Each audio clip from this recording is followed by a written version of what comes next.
All right, so Liz Truss, as of Tuesday, 2 days ago now, decided to launch popular conservatism. Now, if you think by the title that's an oxymoron, you would be right.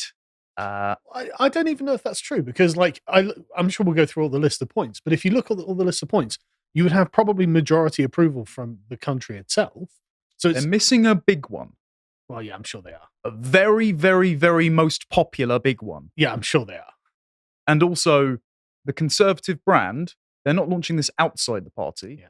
The party is electoral poison right about now. So, however, I think that's the exoteric presentation.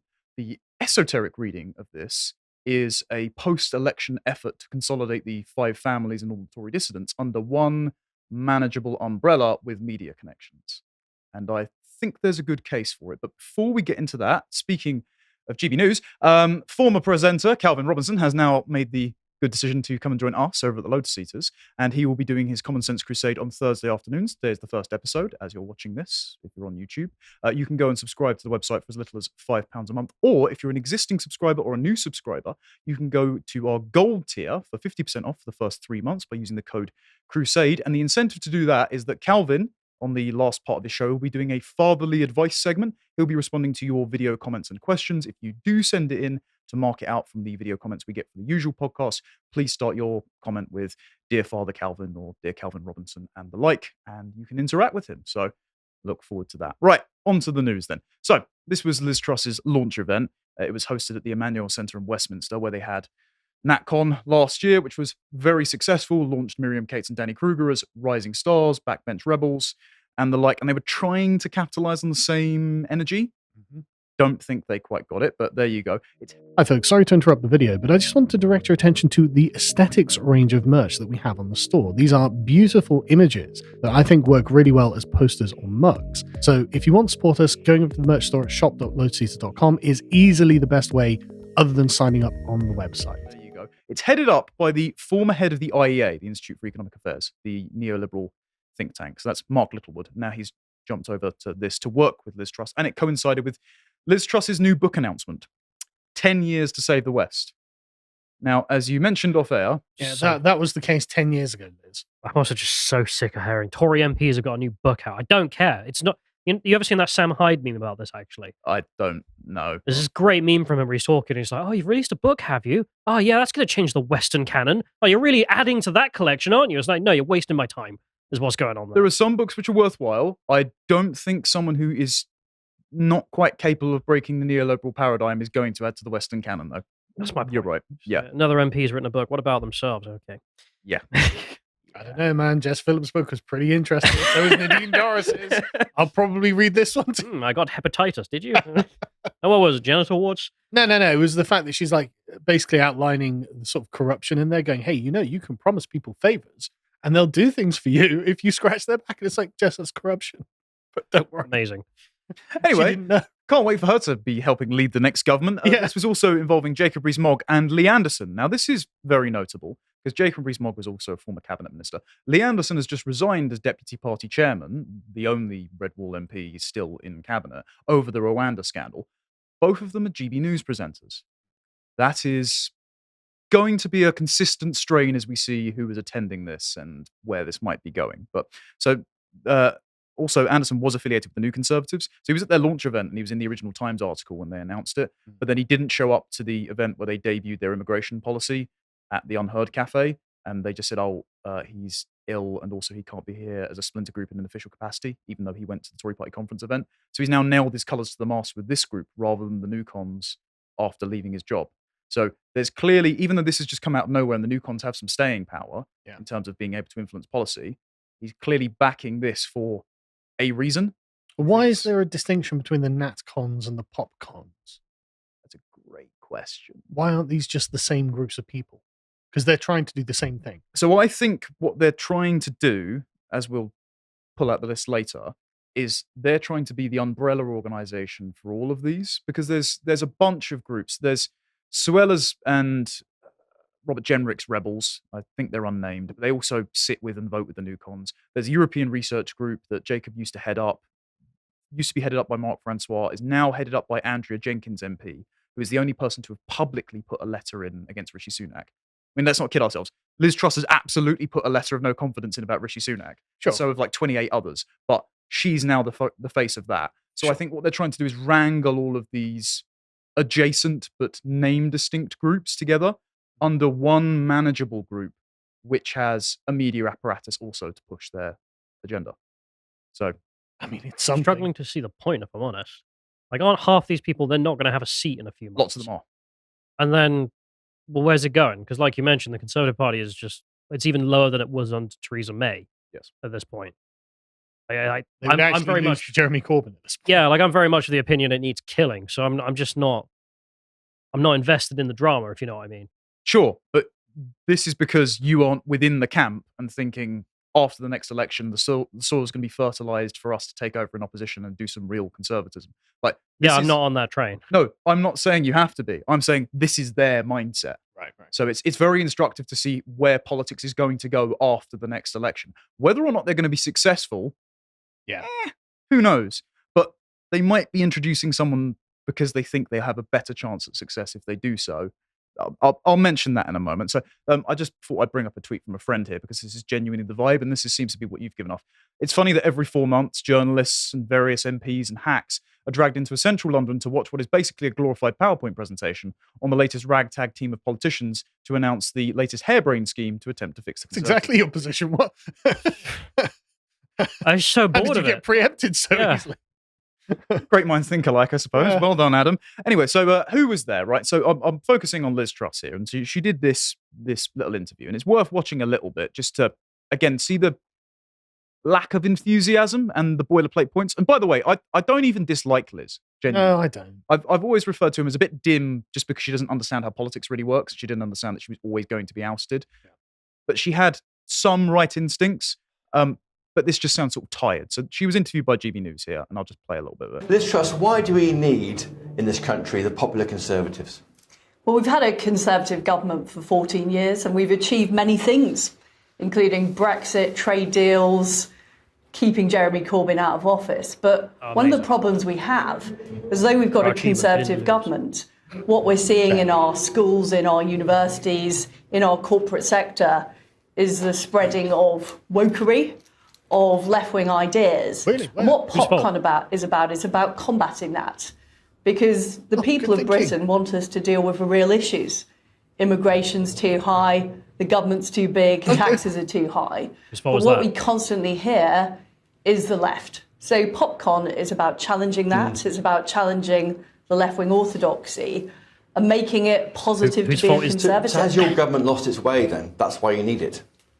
We need a grassroots movement. That's what this is about. It's about making sure Can't say that the it. environment is positive for conservatism so that people feel empowered to talk about being a conservative and it becomes a positive thing in society. Because I believe that conservative solutions are right solutions. I know from talking on the doorsteps said of how they residents failed. in Norfolk, that's what they want. I am going to pause it there. Dead paradigm. Just utter dead paradigm. She actually didn't say that it did fail, though. And this is the distinction I want to make. She couldn't say it, right? But it's obvious. Yeah, but it is obvious. But the fact that they're not saying it and it's obvious to all of us is why they're going to keep failing. This is what we discussed yesterday with Mike Freer, right? We all know that he was hounded out of office by an Islamic extremist. He said he was threatened by them. He said that they firebombed his constituency office. We all know that the acid attack in Clapham was because of the asylum system, because he wouldn't have been here to acid attack it otherwise. What do they always do? Well, it's not really about that. It's about social media. No, it's not washing, right? Just to Liz, who might actually see this, because again, follows us, just say they're traitors. Because you are the shortest lived prime minister in history for fairly unjust reasons. Yeah. They literally knifed you in the back. You have nothing to lose. Stalled someone that nobody wanted. Yeah, you have nothing to lose by not appeasing these people. Actually, you're probably stronger after the next election if you position yourself against the current government. Yeah. But the problem is, You're not going to appeal to them. the problem, right, is that Liz isn't dynamic. Yes. And I have no idea what that means. She's not very charismatic.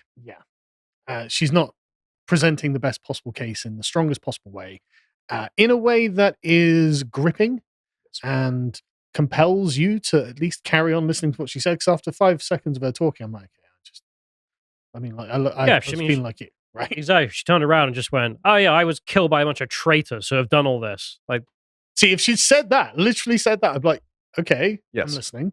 But she's not. She's very deflated and how do I defend this party that everyone hates and wants nothing to do with? yeah. And I think the reason this is probably going nowhere, at least for the time being, is because of this obsession with ideas over aesthetics or vibes or something to buy into. Like, you can talk about lowering taxes and maybe nudging immigration a little bit, and aren't the woke really that bad? But it's very over intellectualized, and it doesn't have an affirmative vision that you want to buy into just because it looks like it's got momentum. The perfect example against this, and I think you're probably going to end up covering it either tomorrow or next week, is Bukele. The optics on Bukele's victory speech crushes his demonic enemies, makes his country prosperous, wins 83% of the election, and then does his victory speech on the balcony of a neoclassical palace with his wife by his side. It's pretty good. That's an aspirational dream that basically every man wants to buy into. Sure. If you want popular conservatism, do that. That's the vibe you need to bring out, not just standing and reasonably stating that things have gone a little bit too far after they cooed you. Bit too muted, but there you go. Also, if you notice there, she just said immigration's too high, right? During her actual speech for the launch event, didn't really focus on it at all. Mark Littlewood didn't focus on it at all because he's a neoliberal, and the IEA are pretty happy with immigration. They're just like, we need to just build more houses to accommodate the entire third world. It's a supply problem, not a demand problem. So I do want to know, if Liz wants to be a popular conservative, has she changed her mind since this? Yeah. That was only 2 years ago. Not even. A year and a half ago. This was right before party conference. Do you want to read out for people listening? Oh, yeah, sure. Liz is preparing to increase immigration to fill job vacancies and boost economic growth in a move that will anger some of her ministers and MPs. The Prime Minister plans to raise the number of workers allowed to enter the UK, government sources have confirmed. So this was September. Why can't the Conservatives just look at the polls on every issue and find, okay, the public 60% in this direction was going to do exactly that? Because it'd be just essentially the far right agenda. Why can't they just do that? Because they're locked into a managerial paradigm. Because if I know. But how Parliament works is they go into backroom meetings with various OBR officials, Treasury advisors, Whitehall mandarins and spads, and they sit them down and go, look, here's a graph that we've cooked up. Ignore the fact we've left a bunch of numbers off like GDP per capita. You need to grow the economy, and the only way to grow the economy is either to improve productivity, which comes through innovation, which we don't really have, or growing the population, which we don't really have because of birth rate. So how about 1 million Indians?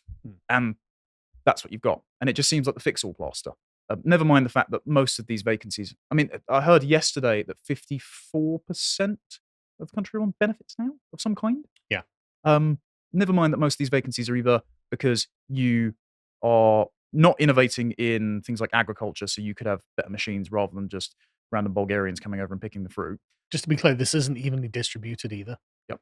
83% of white British adults are in employment. It's 48% or something like that in the Muslim community. And it's so, yeah, I'm really glad we're importing a net economic benefit. So just to hammer it home, if you want popular conservatism, the number one issue in the country, most salient issue to voters, is immigration's too high, which is why in every single election and referendum for the past, 14 years, they've asked to lower it. Haven't done it. So that might be the most popular thing, but there you go. Someone else who showed up, Jacob Rees-Mogg. Now, he, right before this happened, he wrote a piece for Con Home. Now, Con Home are the Tories talking to themselves. They do internal leadership polls, so it's always good to get a bellwether. And he said it's time for popular conservatism. He also did an interview on the morning breakfast show with Eamon Holmes, and Eamon Holmes did point out, much like Callum, he said, you could tell your face that you're excited about this. You're not exactly overjoyed with enthusiasm, think that this is going to go somewhere, are you? But there you go. So Mogg wrote, once the ability to make decisions has been restored and the blocking blob removed, then popular conservative policies must be introduced. The global travails of modern government are as much caused by their perceived powerlessness as by their failures. This is when the smaller state, lower taxes, and less regulation can be introduced. The blocks need to be removed first. Ah, yes. It's purely material concerns. That's it. sure. The administrative state is getting in the way of us being from Singapore on Thames. Sure. I mean, I'll take it. I'll take It low would be- taxes. It would be better than what we have now. If only there was someone who could have done anything about this at any point. I'm sorry, I just Yep. I know. all of these names. I just hope they have professional death because I can't think of anything else better for them. Yeah, well, I did. I'm glad you said that. I did want to raise the point that, do you remember what one of Jacob's titles was under Boris Johnson? What he was cabinet minister for? Oh, it must have been Brexit. Brexit opportunities and government efficiency. There we go. Now, he did not get rid of all of the EU laws during his time there. His successor, Kemi Badenoch, refused to commit to the, quote, bonfire of EU regulation proposed by the European Research Group that Jacob used to lead. Do you remember when, and Nadine has suggested this, and I've suggested this before, and I caught some flack from the audience, but I think people are starting to become aware of it now, that there was the idea that Michael Gove and Kemi Badenoch are basically working together to prop up Kemi as a Pied Piper candidate. Yeah, that's what Nadine Dorris says in her book. So it was actually worth reading. It's not an addition to the Western canon, but there was some inside information. Not worth reading. None of these people deserve any future. Like, they all just deserve. But they're going to have a future. What they deserve is. I really don't think they are. If you look at the breakdown of who's probably going to keep their seats, Kemi and Gove are, and Truss definitely is going to keep her seat. Somehow Gove is still polluting this country. He's like Palpatine. Yeah. But there's a huge way to go on the election, and I still think there's a massive opportunity for Nigel Farage of reform. And so I really don't see a future for these people. I wish they don't as well. We're going to be mentioning Farage momentarily. Okay. Because I think we can see Farage's future laid out. But the reason I mentioned Kemi is because I genuinely think this is the effort to stop Kemi being leader. I think this is the effort by the PopCons to stop Gove having his puppet candidate take over and continue the continuity of what has lost them the election. And I think there's some... What would it matter? That's what I'm getting at. Like, these guys had positions. Their opposition had positions. They both did the same thing. It depends who's funding them and who's giving them advice. That's all I can say. So then we'll go on to Littlewood. So Littlewood ran the IEA, right? And he was interviewed by GB News, but they got rid of the clip, which is annoying. But he did say in that, he was asked, is Nigel anyway involved in this? And he said, quote, this is not a vehicle for Nigel Farage or any one person. I'm skeptical, but there you go. So he wrote this article at the same time that Jacobs came out in the Telegraph. And the Telegraph is interesting because the Telegraph is currently having its purchase being blocked because the United Arab Emirates wanted to buy it. Yeah. And the Culture Secretary, Lucy Fraser, has said, well, we're going to look into this per the Lords. But who originally wanted to buy it was Paul Marshall. And Paul Marshall is sat on the board of GB News. He's Winston Marshall's dad. And he actually left the Spectator because Fraser Nelson, who is a traitor, decided to call him a racist for absolutely no reason. So looking to be connective tissue between GB News, their presenters, possibly the Telegraph, and the future of the Conservative Party. So we're seeing something emerge here. But he's written, again, with Thatcher in the thumbnail, annoying. Many Tories currently are feeling a sense of malaise, yet another leadership election would be madness. Rishi Sunak must lead the party into this year's general election. What the party need is the right policies and then to push those policies through. We know the Conservative principle is popular in this country, but this only translates into electoral success when actual results are shown. Just one more government, please. Just one more government, please. We'll change everything. I just can't get over it. I'm so done. Callum, you're presuming... It pains me. It physically pains me. That's why I'll shut up. But I'm... No, the problem is you're presuming that they want them to win. No, I'm just not listening anymore to the Conservative Party or Westminster. I'm checked out. That's where I'm at. But I'll shut up. Well, they still govern us, but that's where I am. That's why it's useful. They'll still govern us for another 6 months or so. They do exactly what they've always done. And then the Labour Party continuing basically their policy agenda. Nothing will change. I am going to buy that shirt with "Nothing ever happens" written on it. That's where I'm at. Fair. All right. So what is he proposing? So he's saying Labour proposes more state control, more tax, and more debt. Labour's proposing a bunch of Tory policies. Yep.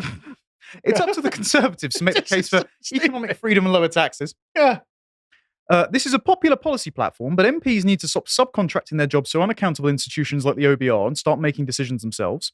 It's time we repealed the Equality Act and rooted out all taxpayers' money that is being poured into diversity and inclusivity policies. That would have been great ages ago. It's time to give people their freedom back. That's what Brexit was meant to be about. Taking back control. Notice that's the only time he mentions anything even adjacent to immigration. Yeah. Statists want to give this control to a swath of international lawyers, unaccountable bodies and treaties, anonymous and unelected civil servants, quangos, and central government departments. You know, like the Conservatives have been doing for the last 14 years. Like, what? I just can't get over this. Yes. Conservatives... I love the way, sorry, just something. They act as if they've literally just been dropped onto planet Earth. But they do this every election. I know. It's the same thing. Insufferable. Yep. Conservatives want power transferred to families, communities, businesses, and individuals instead. So... It's just what hands are totally tied, even though we've got a 380-seat majority. I mean, we've just never been able to do anything. We just want this, and we'll forever say we want it and do nothing. Yes. God. Quite. So insufferable. Quite. So, no path to power for these guys yet. Absolutely no self-correction mechanism, because as you said in our live stream like last week, which you can go and watch, I recommend it, they are in like post-Soviet levels of denial. Yeah. They're just persecuting the people that are ringing the alarm bells like David Frost and saying you're heading for electoral wipeout, maybe avert course. So they're absolutely going to lose. So I think the reason that PopCon exists is to corral all of these guys, which are the 5 families, the people that tried to get the Rwanda bill amended to actually ensure that deportations bothered even happening, under the same roof to then capitalize on when the Conservatives are in opposition to stop a continuity candidate taking their place. I think that's the thinking here. And one of the reasons I think that's the thinking is because look who showed up. Why was Farage there? Now, Farage said he was there just to cover the event later on his show, but he didn't dedicate that much time to it. And I want to play a little clip of Nigel because his response to the question, are you getting involved in this? Very telling. Where can we skip to?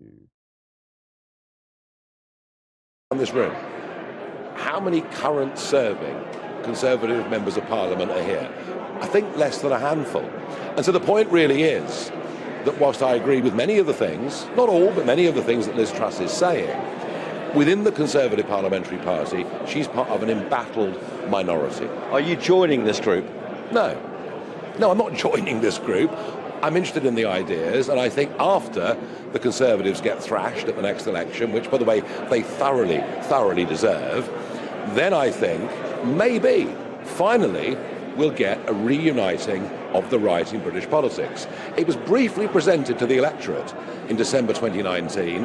It won them an 80-seat majority. The problem was the Conservative Party never really believed in the things they would put into the electorate. Now, I think a big part of this is just how well Reform do. Every vote Reform gets makes a realignment of some kind more likely. Looks like you're correct. Realignment. But even if it happens, okay, they get thrashed, and then trust me, bro, this time, bro, after this time, we'll finally get a right-wing guy. I don't believe it. I just don't believe it. That whole party is institutionally he's destroyed. He's implying that the Conservatives will get wiped out and Reform will take their place. Yeah, and they'll bend to his will. Yeah, and exactly. And Reform's his the existing party apparatus, being led by someone more amenable than Govan Badenoch, will allow them to assimilate. Yeah, that won't work. Like, I'm sorry, but it just will never work that you can just change the Conservative Party. We've had so many attempts at this. So many people doing it better. I'm not saying be optimistic. I think you're misunderstanding me. I'm not saying you are. I'm saying Farage is wrong if he thinks that. No, I don't think he's saying change the Conservative Party. I think what he's suggesting is that Reform will overthrow the Conservative Party. And this is essentially what can be extracted from the Conservative Party that is any good. Oh, a replacement could work. Yeah. I think that's what's being implied by Farage. Are you going to join this group? Absolutely not. Like, you could see the confidence. They're clearly doomed. You'll realign with me. Yeah, but you could see the confidence there. He's like, no. You know, it'll depend how well Reform do. You can see that he's thinking, I'm going to absorb all of this. I'm just going to suck all of this up and be the right in Britain. Part of the reason I think this is because during Liz Truss's speech, she made the joke that she doesn't get invited to any Downing Street or Westminster dinner parties. What she does get invited to are all of the GB News parties. Invited to the Christmas party. Again, she's not a presenter, but her colleagues and her allies are presenters. Yeah. And also got invited to the Conservative Party conference party with Priti Patel to do karaoke with Nigel Farage. So if you think that politics works on relationships, there's clearly a strong relationship here between GB News, former IEA, Telegraph, Farage, and the dissident Conservative MPs that were kicked out of cabinet after being elected on the Brexit mandate that hasn't been carried through. And so this was the consequence that I'll end on. Afterwards, Chris Hope has reported, as per GB News, that 70 donors and 30 Conservative MPs went to Jacob Rees-Mogg's house for a strategy meeting. So more MPs than were actually in attendance decided to rock up and be amenable to joining this effort. Total cowardice, though. I agree. Frustrating. Yeah. Do we expect any better of the Conservative Party on the precipice of collapse? So this is what I'm saying. I'm not saying that this is going to be the great saviour of the British right. I'm not saying that we're going to get on Nayib Bukele rising up from this. But keep an eye on this, because I genuinely think that this is some kind of coordinated effort to refertilise the soil after a Conservative defeat. If you appreciated that segment from the podcast of the Lotus Eaters, you can go to lotuseaters.com to get access to all the premium contents on the site, such as the Contemplation series, this episode on Freud and psychoanalysis. If you'd like to find out what else is being put out, you can follow it on Twitter at lotuseaters_com on Twitter. Thank you and goodbye.